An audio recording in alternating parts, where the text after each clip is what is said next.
Hey everyone, welcome back to the Printosaurus. I'm Aaron, and today we are doing something what I would consider fun. We're working on our studio space. It's coming to a close. I've still got some things to put up, but I'm starting to set things in place and get printers hooked back up that you can kind of see behind me. I've got my little bamboo area here where I've got 2 carbons and my mini.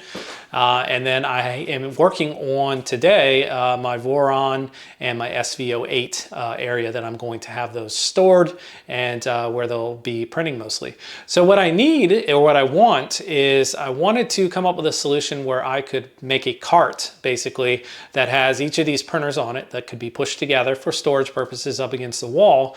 But if I want to roll it out and I want to film over here with it or have it in the middle of the studio space or with another backdrop, I would be free to move that around.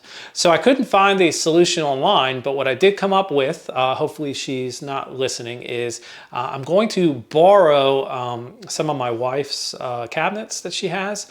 She hasn't been using them. We've actually considered selling them, so repurposing them is a great idea. And what I'm going to do is they are actually the Ikea Alex 5-drawer cabinets, and they're on rollers, which is what I was looking for. And they're the right width. We need to add some depth, so we're going to create a countertop, or not a countertop, but we're going to create a tabletop for them. And I'm also going to shorten them, because where I'm going to store them against the wall, I have a family heirloom, an old clock. That's actually, I think, like 150 years old now, that I want to store these under so it doesn't interfere with that, and tucks nicely against the wall, because the Voron 350 and the SV08, they're quite large. They're very big printers, and when you've got more than one, they take up quite a bit of space. So having the ability to roll them around the room for filming purposes and for storage purposes, or if I want to print somewhere else with them, having that mobility was really what I was looking for. So we're going to jump right into it, follow along. I'm just going to walk you through some quick steps that I did to make this a very easy process to repurposing this, and maybe that will help you do the same if you have a similar situation.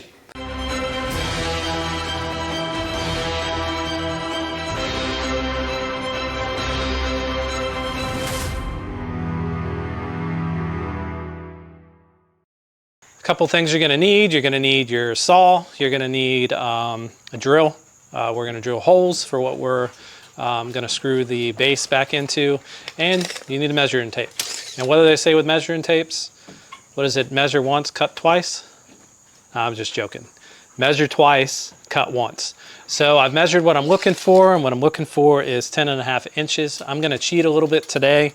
I actually have a Kreg jig ripper thingy, and I'm going to set that to what we want to cut at width-wise, and basically I'm going to set that thing on here and just rip all the way around. It's going to be a very simple process, but that's kind of how I do it. If you don't have access to that, you would just measure out, draw your line, and then you could use a table saw.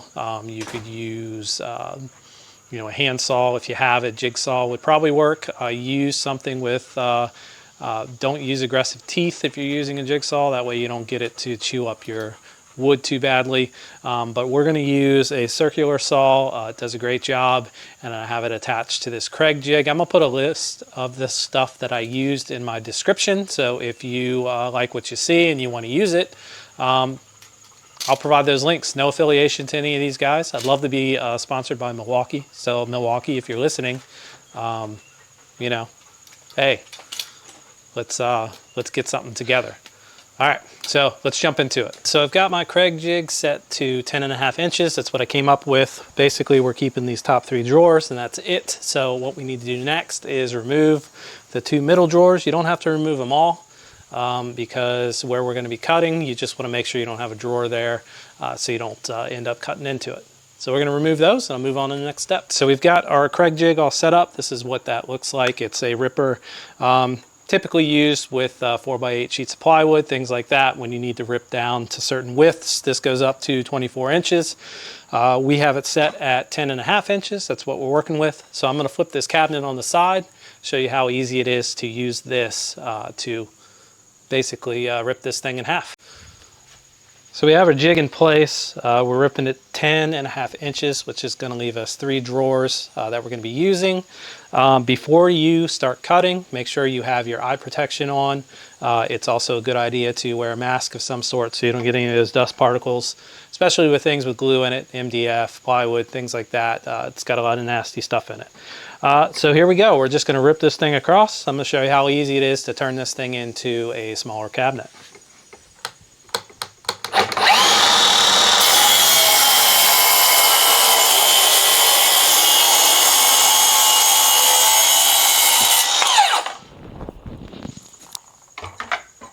All right, so we got our first cut. We're going to flip this thing on its back.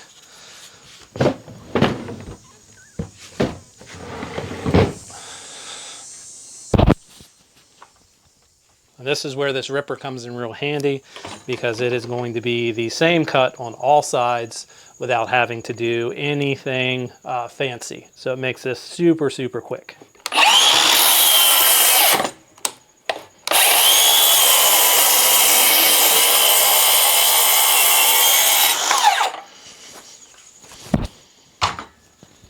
All right, and we have one more side to do, and this part will be finished, and we'll move on to doing the back.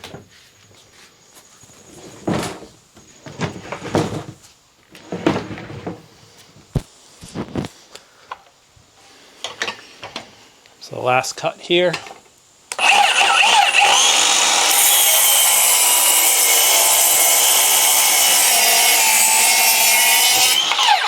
There we go. All right, so we are done with our ripper. So now we'll just move on to, we're going to take off this back piece with the casters, and I'm going to show you how to pre-drill here on the top, and then we're going to repurpose this. So we're just going to take this off the bottom that we're no longer using, add it to the top here, and move right along. Here's where your drill is going to come in. We're basically going to just take off the bottom here.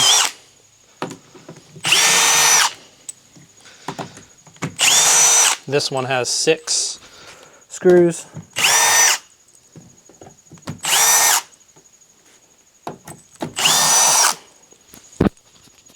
So it does have dowels, but we're not really going to worry about those. At least I'm not worried about it. All right, so we'll rip this off. I'm going to throw that piece. So now all we have is this bottom here. So we'll take the piece we just cut. I'm just going to throw it right on top here. And then you've already got those holes. So just line this up. You want to get this as perfect as you can get it.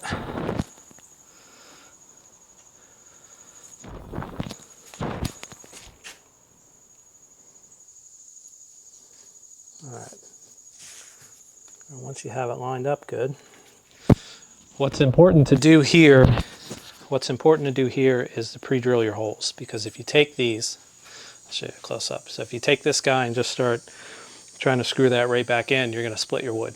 So you want to get something that's close in diameter but not quite, so that this still has some good bite. Hey, that kind of rhymes, doesn't it? So let me grab a drill bit, and then we will drill these holes now that we have it aligned, and we'll screw these right back in. So we got our drill bit. We've got everything lined up. Be careful with this step because it will move, slide around a little bit. So just be mindful of that. So I start with the middle one.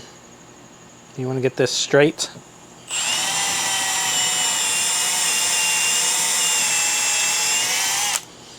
Okay, and then just kind of move around the other ones.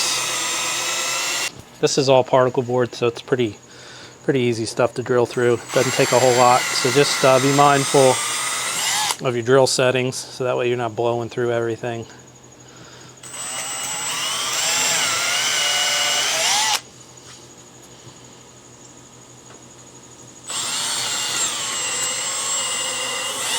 All right, so we've got that. Take a drill bit off, fix my microphone here. All right, I'm sorry you guys can't see my head. I'm trying to give a good viewing angle. I'm not exactly set up for this type of stuff to film, but you know, wanted to share it with you.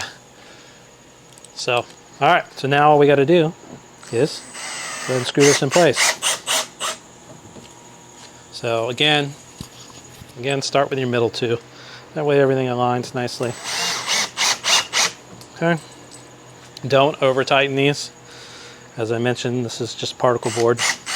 It does not like to be over tightened.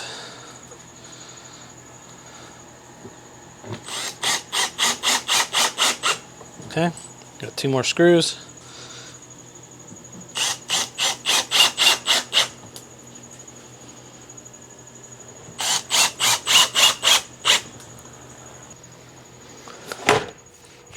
And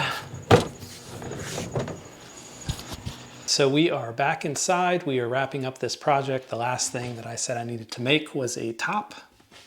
So this is the MDF. It's a 1/2 inch board that I cut. It is exactly 2 inches wider or deeper and the same width as my top. So this simply slides in place. I've attached it with 4 screws. You can do this one of 2 ways. You can attach the screws from underneath. So you would be screwing through your cabinet and into this, or you can just screw straight through this and into the cabinet, depending on where you place them. You won't see them if you do it more so towards the middle. It just needs to be secure and stays in place. It doesn't have a lot of structural integrity because it is sitting on a solid top. So this wraps up this project. This was the last little piece I needed to do, and I will show you what it looks like right here.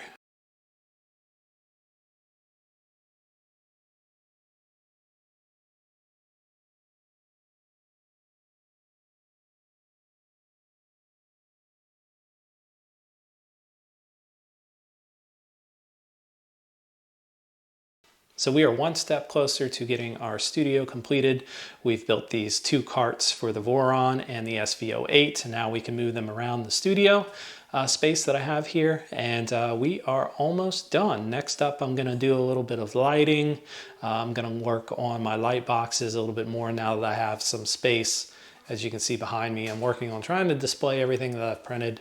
I have tons and tons of stuff all over the house, and I'm trying to get it into my studio space so you guys can see it, we can talk about it, and we can make some more stuff and put it on display and walk through how we did it. So thanks for watching. This was a fun video to do, just getting out with the saw and doing some things to make things work for my space. Oh, and before I forget, please like, subscribe, and comment. Look forward to hearing from you.